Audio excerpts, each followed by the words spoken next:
تصيبوا قوما بجهالة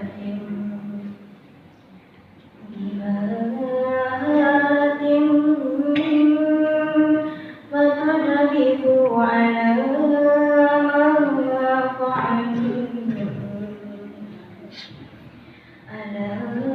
ما فعلتم نادمين واعلموا Bismillahirrahmanirrahim. Assalamualaikum warahmatullahi wabarakatuh. Alhamdulillahirabbil alamin. Shalatu wassalamu ala asyrafil anbiya'i wal mursalin wa ala alihi wa ashabihi ajma'in. Asyhadu an la ilaha illallah wa asyhadu anna Muhammadar rasulullah. Amma ba'd. Hadirin jamaah tarawih yang dirahmati Allah Subhanahu wa taala, kembali mari kita bersyukur kepada Allah Subhanahu wa taala oleh karena di malam yang ke-16 di bulan suci Ramadan ini 1444 Hijriah kita masih diberikan keimanan, sehingga itulah yang mendorong hati kita datang di masjid yang penuh barakah ini, tentunya dalam rangka untuk melaksanakan kewajiban kita kepada Allah Subhanahu wa taala seperti yang baru saja kita laksanakan tadi, yaitu salat Isya secara berjamaah. Mudah-mudahan salat Isya yang baru saja kita laksanakan diterima oleh Allah Subhanahu wa taala dan dilipat gandakan pahalanya, amin. Salawat serta salam semoga dilimpahkan Allah kepada Nabi Muhammad SAW, pada keluarganya, sahabatnya, sampai kepada kita semua yang senantiasa melaksanakan jalan beliau. Hadirin jamaah tarawih rahimakumullah. Insyaallah pada kesempatan ini saya akan menyampaikan 3 amalan yang dapat kita laksanakan di bulan suci Ramadan ini dalam rangka untuk meningkatkan ketakwaan kita kepada Allah Subhanahu wa taala. Oleh karena ujung daripada ayat yang sering dibacakan oleh anak kita atau mungkin oleh para adik kita tentang surat Al-Baqarah ayat 133, la'allakum tattaqun, mudah-mudahan kita ini semua menjadi manusia yang bertakwa. Hadirin jamaah tarawih rahimakumullah, di bulan suci Ramadan ini merupakan momen yang paling bagus untuk memperbanyak kebaikan-kebaikan atau melakukan kebaikan-kebaikan. Oleh karena jangankan di bulan suci Ramadan, di luar bulan suci Ramadan saja kalau kita melakukan suatu kebaikan maka nilainya sama dengan 10 pahala. Sementara ketika kita melakukan kejahatan, dinilai sama dengan kejahatan yang kita lakukan. Sebagaimana firman Allah Subhanahu wa taala dalam surat Al-An'am, "Man jaa'a bil hasanati falahu asru amsalihha wa man jaa'a bis sayyi'ati fala yujza illa mislaha wa hum la yuzlamun." Bahwa ketika kita melakukan satu kebaikan maka itu nilai 10 pahala, dan jika kita melakukan satu kejahatan dinilai seimbang dengan kejahatan yang kita lakukan. Di bulan suci Ramadan itu tentu dilipat gandakan pahalanya. Jadi 3 hal yang dapat meningkatkan iman kita kepada Allah Subhanahu wa taala untuk mencapai derajat takwa, yaitu yang pertama meningkatkan sholat. Pertanyaannya adalah apa yang dimaksud dengan meningkatkan sholat? Meningkatkan sholat itu bukan berarti bahwa menambah waktu sholat. Meningkatkan sholat bukan berarti bahwa menambah rukun sholat. Tapi meningkatkan sholat ini dapat kita amanai, bahwa kalau tadinya mungkin sholat kita bolong-bolong, orang-orang di luar sana menjadi bingung. Kalau tadinya sholat kita ini sendiri-sendiri, itu meningkat menjadi mungkin berjamaah di rumah. Kalau yang tadinya kita berjamaah di rumah, lalu kemudian meningkat menjadi berjamaah di mana azan itu dikumandangkan. Ini yang saya maksud bahwa di bulan suci Ramadan ini merupakan kesempatan emas untuk meningkatkan salat kita. Dan ini sebagaimana disampaikan oleh Allah Subhanahu wa taala, hubungannya dengan meningkat salat atau meningkat ibadah lain seperti yang tertuang di dalam Al-Quran surat Al-Anfal ayat 2 sampai ayat 4. Apabila dibacakan ayat-ayat Allah, bertambah imannya. Ini hadirin, fa idza tuliyat alaihim ayatuhu zadatuhum iman. Apabila dibacakan ayat Allah, bertambah imannya. Ini terbukti ketika kita tadi membaca Al-Quran. Ini semua orang mendengar. Kenapa? Karena iman bertambah. Dan iman bertambah ini disampaikan oleh Imam Bukhari bahwa memang iman ini bisa bertambah dan bisa berkurang.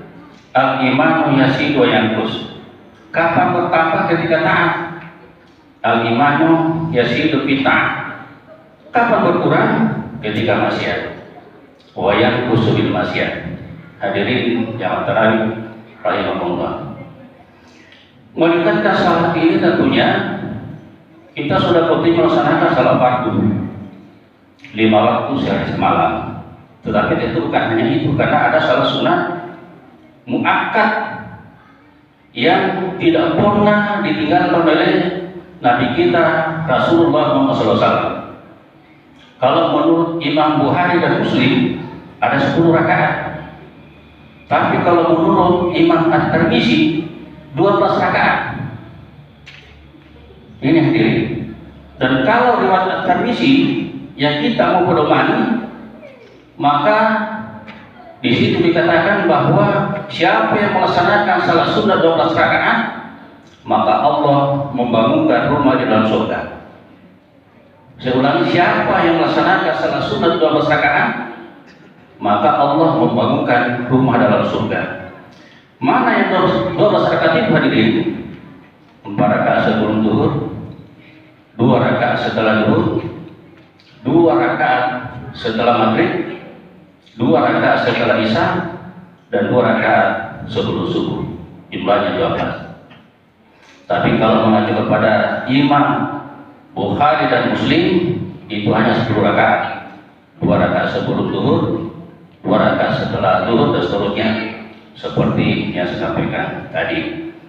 Tapi hadis Bukhari Muslim ini hanya menyampaikan bahwa Nabi itu melaksanakan salat sunnah rawatib 10 rakaat seperti yang tadi. Tapi Tirmizi disampaikan dibangunkan rumah di dalam surga. Sehingga diri jamaah kali berhamdulillah, mari untuk banyak-banyak melakukan literasi, utamanya literasi Al-Quran, membaca terjemah-terjemah, kemudian hadis-hadis atau mendengarkan YouTube yang terkait dengan agama yang kita hadirin jamaah kali berhamdulillah. Ini yang pertama. Yang kedua, memperbanyak interaksi dengan Al-Quran. Kita perlu tahu bahwa Al-Quran yang terdiri dari 30 juz, terdapat 114 surat. Kalau dihitung itu terdapat 1.027.000 huruf. Kalau setiap huruf itu dinilai 10 pahala, berarti dikali 10 menjadi 10.270.000 pahala. Sehingga kalau kita mau khatam Al-Quran 1 kali, kita akan memperoleh pahala 10.270.000. Nah, kalau pahala kita dibagi dengan dosa yang kita lakukan, karena tidak ada manusia yang tidak pernah melakukan dosa. Tapi kalau amal baik kita, amal saleh kita lebih banyak, maka insya Allah kita akan dapatkan di tempat yang diridai oleh Allah Subhanahu wa taala, yaitu surga. Fa amma man saqulat mawazinuhu fa huwa fi izatir radiyah. Man khaffat mawazinuhu fa ummuhu hadiyah. Adapun orang-orang yang ringan timbangan kebaikannya, maka dia ditempatkan di neraka hawiyah. Wa ma adraka ma hiya, tahukah kamu apakah neraka hawiyah itu? Narun hamiyah, itu adalah api yang sangat panas. Ini yang kedua. Yang ketiga, yang terakhir yang perlu kita lakukan dalam suci Ramadan ini dalam rangka untuk meningkatkan ketakwaan kita kepada Allah Subhanahu wa taala adalah memperbanyak sedekah. Mari di bulan suci Ramadan khususnya untuk memperbanyak sedekah, karena sedekah itu luar biasa. Jika sekiranya pahalanya kita lihat luar biasa. Di dalam Al-Quran surat kedua, surat Al-Baqarah ayat 261, Allah menyampaikan kepada kita, masalul ladzina yunfiquna amwalahum fi sabilillahi kamasali habba ambatat sab'a sanabila fi kulli sunbulatin mi'ati habba wallahu yud'ifu liman yasha wallahu wasi'un alim. Artinya apa jadi? Perumpamaan orang yang bersedekah itu adalah ibarat sebutir biji yang tumbuh dengan 7 tangkai. Setiap tangkai terdapat 100 biji. Itulah orang yang bersedekah.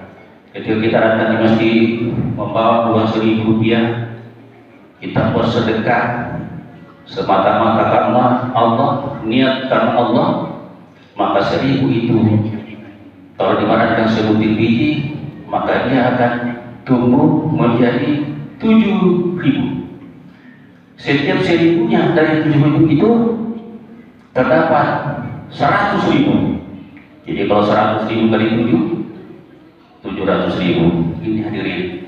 Sehingga dengan demikian maka kembali fa'amma man saqulat mawazinuhu fahuwa fi 'ishatin radiyah. Insyaallah kita akan mendapatkan pahala sebanyak-banyaknya. Tetapi yang utama itu adalah bahwa kita menjaga iman.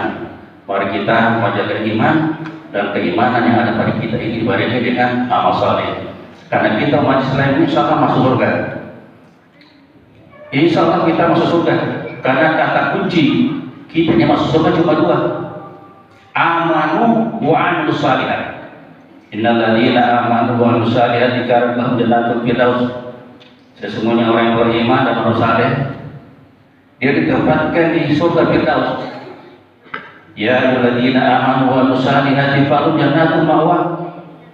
Hai orang-orang yang beriman dan beramal saleh, dia akan dimasukkan ke dalam surga. Sebab itu apa kediamannya. Oleh karena itu, iman yang ada pada kita mari kita jaga. Sehingga mudah-mudahan di akhir kita ini tetap dengan iman, dan insya Allah surga tempat kita. Sekian ini ceramah singkat yang dapat saya sampaikan. Ceramah ini tentu saya berdoa kepada pribadi saya untuk mengajak mudah-mudahan menjadi kita semuanya khususnya menjadi husnul khatimah di akhir kita. Sekian, kurang lebihnya menunjukkan. Kalau ada benarnya itu sudah terjawab. Kalau ada salahnya sudah sesuai dengan biasa. Assalamualaikum warahmatullahi wabarakatuh. Itulah tadi ceramah agama yang dibawakan oleh Bapak Ustaz Nasruddin SPD. Bapak kami ucapkan banyak terima kasih.